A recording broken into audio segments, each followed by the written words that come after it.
আসসালামু আলাইকুম dear viewers. Dandiya নাকি বাংলাদেশ আক্রমণ করবে, আমাদের চট্টগ্রাম এবং রংপুর নাকি দখল করতে চায় তারা।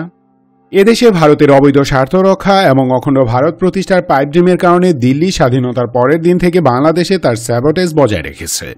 বর্তমানে তাদের সেই খায়েশ যারপন্নায় মারা খায় হাসিনার উৎখাতে।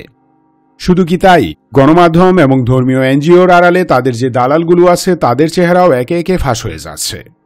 এমত অবস্থায় সোশ্যাল মিডিয়ায় একটি প্রপাগান্ডা ছড়াচ্ছে যে ভারত বাংলাদেশে আক্রমণ করবে, একটা যুদ্ধ নাকি অত্যাসন্ন।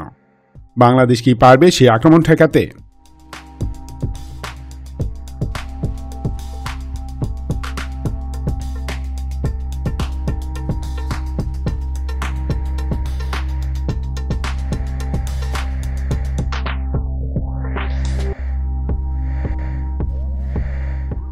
পালিয়ে যাওয়া স্বৈরাচার শেখ হাসিনা এখনও তার ক্ষমতার স্বাদ ভুলতে পারেনি। বিগত 15 বছরে পিলখানা ষড়যন্ত্র থেকে শুরু করে 5 অগাস্ট পর্যন্ত সে এবং তার গণহত্যাকারী দল আওয়ামী লীগ যে পরিমাণ মানুষ করেছে, রাষ্ট্রীয় অর্থ লুট করেছে এবং সমাজে অরাজকতা প্রতিষ্ঠা করেছে, তার বিচার আগামী 100 বছর টানা করা যাবে। হাসিনা ভালো করেই জানে যে সত্যিকার ন্যায় বিচারের 100 ভাগের 10 ভাগ প্রয়োগ করলেও সে, তার দল আওয়ামী লীগ এবং তার অভিশপ্ত পরিবার আগামী 100 বছর বাংলাদেশে পা রাখতে পারবে না।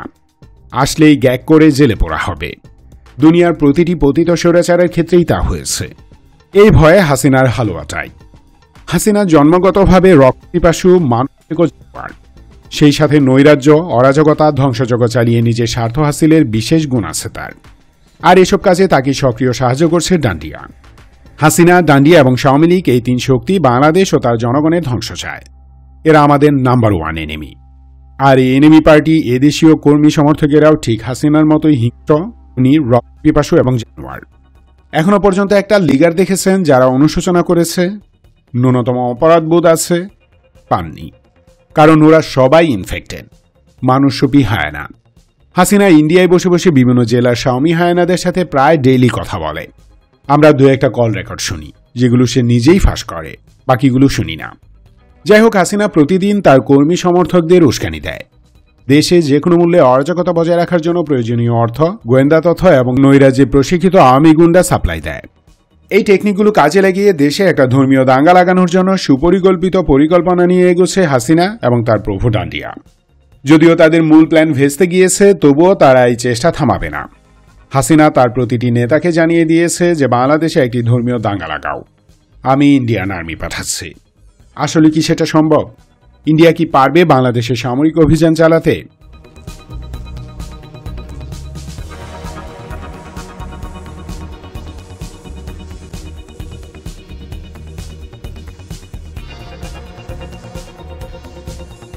বাংলাদেশে কোনো সামরিক অভিযান পরিচালনার সুযোগ বা সক্ষমতা কোনোটাই ইন্ডিয়ার নেই, কারণ বাংলাদেশ একটি স্বাধীন ও সার্বভৌম দেশ। আমাদের সীমানার প্রতি ইঞ্চি জমি আন্তর্জাতিকভাবে স্বীকৃত। এদেশের 1 সেন্টিমিটার ভূমি দখলের কোনো সুযোগ নেই। আমরা যদি সামরিকভাবে তা নাও রক্ষা করতে পারি, তবুও আন্তর্জাতিক আইন অনুযায়ী তা সুরক্ষিত।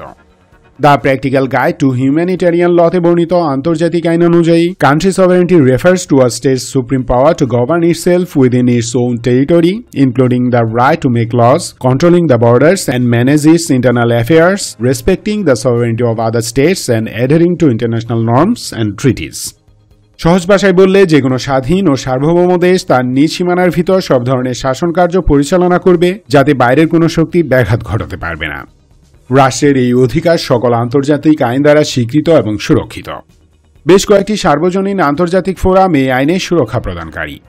জাতিসংঘ, International Court of Justice, International Labour Organization, World Trade Organization তার অন্যতম।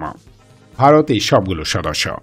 আর বর্তমান বাংলাদেশি প্রশাসন নিয়মিত এদের সাথে কন্ট্যাক্ট রাখে, বিশেষ করে গণহত্যা দায়ে হাসিনার শক্ত বিচার করার জন্য।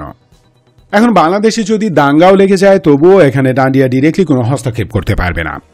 দিল্লি যদি কোনো মিস অ্যাডভেঞ্চার করতেই চায়, তবে আমাদের সরকার এবং কূটনীতিক ডিপার্টমেন্টের কাজ হবে আন্তর্জাতিক স্টেক হোল্ডারদের মাধ্যমে ডান্ডিয়াকে আমাদের সার্বভৌমত্বের উপর হস্তক্ষেপ না করার হুমকি দেয়া। এই আন্তর্জাতিক আইন হল সকল ইন্টারন্যাশনাল রিলেশনশিপের মূল ভিত্তি। তাই দুর্বল মিলিটারি নিয়েও আমরা আপাতত টিকে আছি।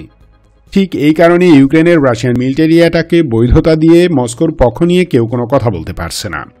এমনকি রাশিয়াও এই মিলিটারি অ্যাকশনের অফিসিয়ালি নাম দিয়েছে special military operation. Russian parliament বিলেও এটি একটি স্পেশাল অ্যাকশন। দুটি রাষ্ট্রের মাঝে দ্বিপাক্ষিক কোনো যৌথ না। কারণ ইউক্রেনের সীমানা খোদ রাশিয়ায় স্বীকৃতি দিয়েছিল। লিগালি মস্কোর ইউক্রেন অপারেশন সকল রকমের আন্তর্জাতিক আইনের বিরোধী। রাশিয়া ইউক্রেনের যে এরিয়াগুলো দখল করেছে সেগুলোর একটি লিগ্যাল বেসিস তৈরি করেছে তারা। সেটি টিকুক বা না টিকুক একটি বেসিস তারা তৈরি করেছে, কারণ এমনি কোনো দেশের 1 ইঞ্চি ভূমিও কেউ দখল করতে পারে না। লুহানস্ক, জাপোরিজিয়া, দোনেস্ক ও খেরসন অঞ্চল রাশিয়া তার নিজ সীমানায় অন্তর্ভুক্ত করার আগে সেখানে স্থানীয়দের দ্বারা স্বাধীনতা ঘোষণা করায়। পরে সেই 4টি ওব্লাস্টে একটি গণভোট হয়, যেখানে সেখানকার রাশিয়ান জাতিগোষ্ঠীর মানুষেরা মস্কোর সাথে যোগদানের পক্ষে রায় দেয়। এরপর সেই 4টি ওব্লাস্টের প্রধানেরা মস্কো গিয়ে নিজেদের ভূখণ্ড রাশিয়ার সাথে অফিসিয়ালি একীভূত করায়। এখানে একটি ফ্যাক্টর হলো এই 4টি ইউক্রেনিয়ান ওব্লাস্টের অ্যারাউন্ড 70% বাসিন্দা হলো জাতিগত রাশান। ইউক্রেনিয়ান ও রাশানদের মাঝে তিক্ততা বেড়ে যায় 2014-তে। এরপর পরস্পরের মাঝে রক্তক্ষয়ী সংঘাত শুরু হলে মস্কো সেখানে সামরিকভাবে জড়িয়ে পড়ে। রাশিয়া যদি second most powerful super power না হতো তাহলে এই যুদ্ধ শুরু করার মতো শক্তি ও সাহস কোনোটাই হতো না তার। আর এখানেই খেলা। ডান্ডিয়া সুপার পাওয়ার না, সুপ্পোপোয়া, এবং তাদের ইকোনমিক অ্যান্ড রিজিওনাল ড্রব্যাক আছে। তাই তারা বাংলাদেশে কোনো মিলিটারি অ্যাটাক করতে গেলে 1 কোটি বার চিন্তা করতে হবে।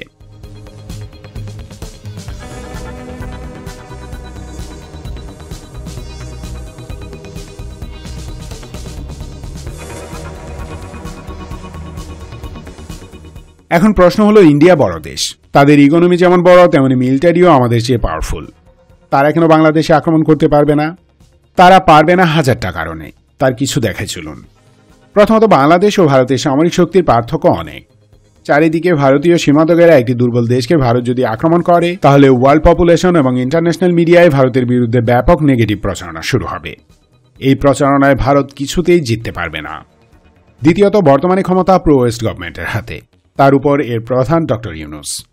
আমরা ডক্টর ইউনুসকে মূল্য দিই না, কিন্তু মার্কিন প্রেসিডেন্ট থেকে শুরু করে লিওনেল মেসি পর্যন্ত ইউনুসের সাথে সেলফি নেওয়ার জন্য লাইনে দাঁড়ায়, আগ্রহ নিয়ে অপেক্ষা করে। আর সেই ইউনুসের দেশে যদি ভারত সামরিক আগ্রাসন চালায় তাহলে সেটা ওয়েস্টার্ন ওয়ার্ল্ডের এলিটরা মেনে নিবে না। এর ফলে সারা বিশ্বে ডান্ডিয়ান বাণিজ্য এবং প্রবাসী ডান্ডিয়ানরা ব্যাপক ধাক্কা খাবে, মার খাবে। ডান্ডিয়ান পণ্য, সেবা এবং প্রবাসী কামলাদের উপর হামলা আসবে। ন্যারেটিভ হবে এমন যে বাংলাদেশকে দুর্বল পেয়ে একবার পাকিস্তান গণহত্যা চালায়, আরেকবার গণহত্যা চালায় ভারত। পশ্চিমা দুনিয়ায় এই ট্যাগ খাওয়ার মতো শক্তি ভারতের নেই, কারণ চারিদিকে শত্রুবেষ্টিত ডান্ডিয়া টিকেই আছে পশ্চিমের ইকোনমিক, মিলিটারি অ্যান্ড পলিটিক্যাল সাপোর্টে। না হলে কাশ্মীর থেকে 7 সিস্টার্স ইন্ডিয়া ভেঙে খান খান হয়ে যেত। পশ্চিমে এখন top priority human rights and respect other countries sovereignty. বাংলাদেশে ইন্ডিয়ার মিলিটারি অ্যাগ্রেশন এই পলিসির ডিরেক্ট ভায়োলেশন। প্লাস বাংলাদেশের বর্তমান সীমানাকে ইন্ডিয়া নিজেও স্বীকার করে। তৃতীয়ত, ওয়েস্টার্ন স্যাংশন উপেক্ষা করে বিলিয়ন বিলিয়ন ডলারের রাশিয়ান তেল কিনছে ইন্ডিয়া এবং সেটি আবার রিএক্সপোর্ট করছে ইউরোপে। বিপুল পরিমাণ ওয়েস্টার্ন মাইক্রো ইলেকট্রনিক্স এবং স্যাংশনড আইটেম প্রথমে ইন্ডিয়া ইম্পোর্ট করে, তারপর আবার সেগুলো রাশিয়ায় রিএক্সপোর্ট করে। এসব আইটেমের অনেকগুলো সমরাস্ত্র তৈরিতে ব্যবহৃত হয়। রাশিয়াকে দুর্বল করার যে চেষ্টা পশ্চিমারা করছে তা ব্যর্থ হবার অন্যতম প্রধান কারণ ইন্ডিয়ার এই দ্বিমুখী আচরণ। এই ইস্যুতে ইন্ডিয়ার উপর ওয়েস্টার্ন ওয়ার্ল্ড যথেষ্ট খাপা। তারা এসব মুখে বলছে না জিওপলিটিক্সের কারণে, কিন্তু ডিপ্লোম্যাটিক চ্যানেলে ওয়ার্নিং দেয় আছে। চতুর্থত, দক্ষিণ এশিয়ার ভূরাজনীতি। ভারতের চারপাশে তার একমাত্র বন্ধু ভুটান। চীন, বাংলাদেশ, পাকিস্তান, মালদ্বীপ, শ্রীলঙ্কা এবং নেপাল হয় তার শত্রু, নয়তো বৈরী প্রতিপক্ষ। চীন ও পাকিস্তান ইন্ডিয়ার স্ট্রং এনিমি পার্টি। কাশ্মীর ইস্যুতে পাকিস্তানের সাথে জন্ম থেকেই সংঘাত চলছে। এদিকে উত্তর কাশ্মীর, ডোকলাম এবং অরুণাচল নিয়ে গ্যাঞ্জাম চীনের সাথে। লাদাখে ডান্ডা খাওয়ার পর ইন্ডিয়া গোপনে আমেরিকার কাছে চীনের বিরুদ্ধে নালিশ করেছিল। তাদের অভিযোগ ছিল যে চায়না ইন্টারন্যাশনাল ল ভঙ্গ করে ইন্ডিয়ার লাদাখের গালওয়ান দখল করে নিয়েছে। এখন সেই ইন্ডিয়ায় যদি বাংলাদেশ দখল করতে আসে তাহলে আইনগতভাবে কোনো ওয়েস্টার্ন সাপোর্ট তারা পাবে না। যতই ট্রাম্প ক্ষমতায় আসুক না কেন, বাংলাদেশের ব্যাপারে ওয়াশিংটনের কোর পলিসি চেঞ্জ হবে না, কারণ এই দেশকে ইন্ডিয়ার হাতে তুলে দিয়ে যে ভুল আমেরিকা 2008-এ করেছিল তা দ্বিতীয়বার করবে না। পঞ্চমত, ইন্ডিয়া যদি গাউমুত রাজ্য সে বাংলাদেশে কোনো মিস অ্যাডভেঞ্চার করেই বসে তাহলে পাকিস্তান ও চীন ভাইগ্রা গিলে খেলায় নামবে। এমন থাকবে যে কাশ্মীর, লাদাখ, অরুণাচল এবং ডোকলাম চিরতরে দিল্লির হাতছাড়া হবে। সেই সাথে ভেঙে পড়বে 7 সিস্টার্সের পলিটিক্যাল সিস্টেম। অনেক রাজ্য স্বাধীনতা ঘোষণা করবে। পাকিস্তান ও চীন এই সুযোগ কোনোভাবেই হাতছাড়া করবে না। এটা দিল্লির পলিসি মেকাররা ভালোভাবেই জানে। ষষ্ঠত, ইউক্রেন অ্যাগ্রাসনের কারণে রাশিয়ার উপর 6000 নিষেধাজ্ঞা আরোপ করেছে পশ্চিমা দুনিয়া। এদিকে অফিসিয়ালি ইন্ডিয়া হলো ওয়েস্টার্ন ওয়ার্ল্ডের বন্ধু। এখন দিল্লি যদি বাংলাদেশ আক্রমণ করে তাহলে পুতিন খুশিতে বগল বাজাবে, পশ্চিমা দুনিয়াকে ডিরেক্ট চেপে ধরবে। বলবে এই যে দেখো, তোমাদের মিত্র ইন্ডিয়া একটি স্বাধীন সার্বভৌম দেশে আক্রমণ করেছে, তোমরা এখন চুপ কেন? ইন্ডিয়াকে যদি না থামাও তবে ইউক্রেনকেও কোনো রকম সাহায্য দিতে পারবে না। আর ওয়েস্টার্ন মিলিটারি সাপোর্ট ঠেকানো গেলে ইউক্রেনের পঙ্গি বাঁচাতে পুতিনের মাত্র কয়েকদিন লাগবে। এই সুযোগ সে কাজে লাগাবেই। সো ওয়েস্টার্ন ওয়ার্ল্ড ইন্ডিয়ার এমন কোনো অ্যাগ্রেশন এই মুহূর্তে মেনে নিবে না, করতেও দিবে না। সপ্তম কারণ হলো war fighting capabilities. Social media কিংবা মেইনস্ট্রিম মিডিয়ায় ডান্ডিয়ান মলম বিক্রেতারা যতই ঘাউঘাউ করুক না কেন, ফ্রন্টে যুদ্ধ করার জন্য যে মানসিক তাকত দরকার সেটা পায়ুসেনাদের নেই। এর শত শত প্রমাণ আছে। তারা নিরস্ত্র নিরপরাধ মানুষদের সামনে ব্যাপক সাহসী, কিন্তু আর্মড অ্যান্ড ওয়েল ট্রেন্ড কোনো বাহিনীর বিরুদ্ধে বিলায়ের বাচ্চা না, বিলায়ের বাচ্চাও না, গলির নেরি। প্রমাণ, শুধু ডান্ডা দিয়ে চাইনিজরা গালোয়ানের 47টা পায়ুসেনাকে পকাত করে দিয়েছিল। আর বাংলাদেশে অ্যাটাক চালাতে আসলে অন্তত 2 কোটি তরুণ যোদ্ধাকে মোকাবেলা করতে হবে, যারা শহীদ হবার নেশায় অধীর হয়ে আছে। শুধু রাইফেল আর বুলেট পেলেই চলবে। এক একজন অন্তত 2টা পায়ুসেনাকে সাথে নিয়ে মরবে। ওদিকে বাংলাদেশে ইন্ডিয়া তার 13 লক্ষ সেনাই পাঠাতে পারবে না। কাশ্মীর, 7 সিস্টার্স, ডোকলাম, খালিস্তান, নকশাল, গুর্খা, জুনাগড় এসবও সামাল দিতে হবে। চীন, পাকিস্তান ও মিয়ানমার বর্ডারেও তখন ডাবল সেনা মোতায়েন করতে হবে। সো ম্যাক্সিমাম 2 লাখ সেনা তারা পাঠাতে পারবে। 2 লাখ পায়ুসেনা পাঠালেও আমরা তাদের সবগুলোকে পকাত করতে পারবো ইনশাল্লাহ। এটা ডান্ডিয়া ভালো করেই জানে। সো বাংলাদেশে মিলিটারি অ্যাগ্রেশনের মতো মিস অ্যাডভেঞ্চার ডান্ডিয়া এখন করবে না। তবে যে ওরা হুমকি দিচ্ছে,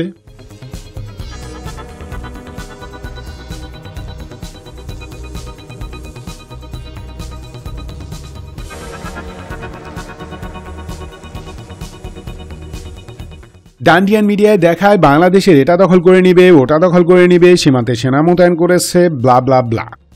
এর পিছনে কারণ হলো সাইকোলজিক্যাল ওয়ার। এটি 5th জেনারেশন হাইব্রিড ওয়ারফেয়ারের একটি পার্ট। এসব ইনফরমেশন ওয়ার চালিয়ে হিন্দুত্ববাদীরা বাংলাদেশি মুসলিম জনগণকে ভয়ের মাঝে রাখতে চায়। ভয় ওদের সবচেয়ে বড় অস্ত্র, কারণ ওরা নিজেরাই প্রচণ্ড ভীতু। আর মানুষ তার শত্রুকে সেটা দিয়েই বাগে রাখতে চায়, যা সে নিজে ভয় পায়। ডান্ডিয়ানদের আতঙ্ক হলো এই ভয়, প্রতিপক্ষের ভয়। একে বলে ফিয়ার ফ্যাক্টর।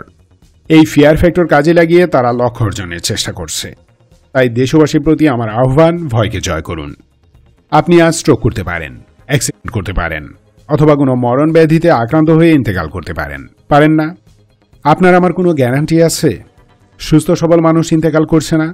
তাহলে ভয় কাকে পাচ্ছেন? ভয় পাবেন শুধু এক মহান রাব্বুল আলামিনকে। শত্রুর অটোমেটিক অ্যাসল্ট রাইফেলের বিরুদ্ধে শুধু লাঠি দিয়ে আপনাকে জিতিয়ে দেওয়ার ক্ষমতা আছে আল্লাহর।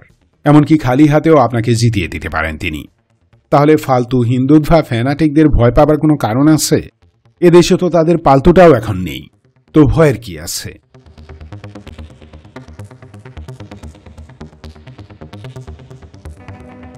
ভিডিওটি এত লম্বা করার জন্য দুঃখিত। Thanks for watching this video. সতর্ক, সুস্থ থাকুন, দেশকে ভালোবাসুন। বাংলাদেশ চিরজীবী হোক।